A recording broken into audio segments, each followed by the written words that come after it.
The financial lingo rarely lets the outsiders understand plainly how markets function.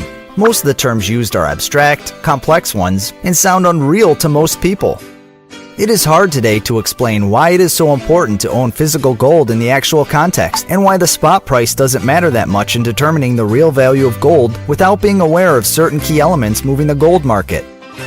And it is of the utmost importance to understand some of those elements if one is to be able to support a seemingly discouraging volatility.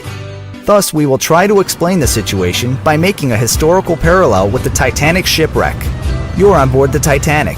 It just hit the iceberg, and it's going to sink. Not all passengers are aware of it, except you and a few others who have the technical know-how to know that the ship cannot be repaired and that it will sink. The situation being so compelling, you belong to those who fully understand the importance of owning a lifeboat. But for the moment, the value of your lifeboat isn't perceived as being extremely high by the other passengers because most of them are convinced that a ship like the Titanic cannot be shipwrecked.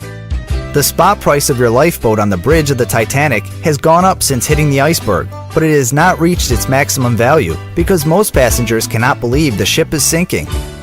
But since you know what is going to happen, you're not really worried with the spot price of your lifeboat, especially because you know that the staff members are lying when they're telling the passengers that there are lifeboats for everyone, and not to worry.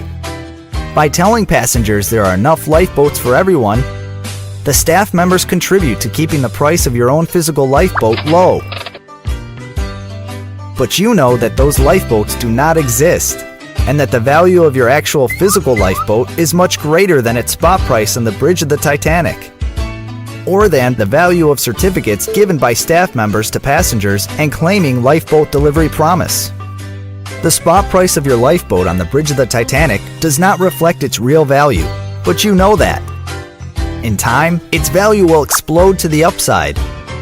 The staff members are manipulating the price of the lifeboats by creating an offer of virtual lifeboats that do not exist.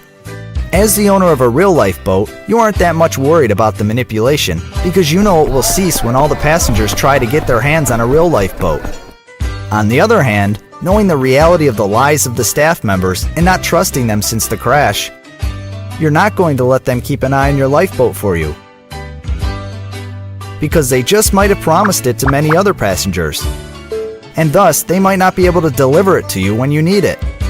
The staff members are trying desperately to avoid a movement of panic, and they're trying to control the situation by influencing the price of the only asset that has real value on the bridge of the Titanic, the one that will make you survive the shipwreck.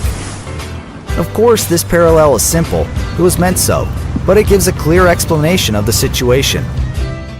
Note that all the staff members own lifeboats since the crash.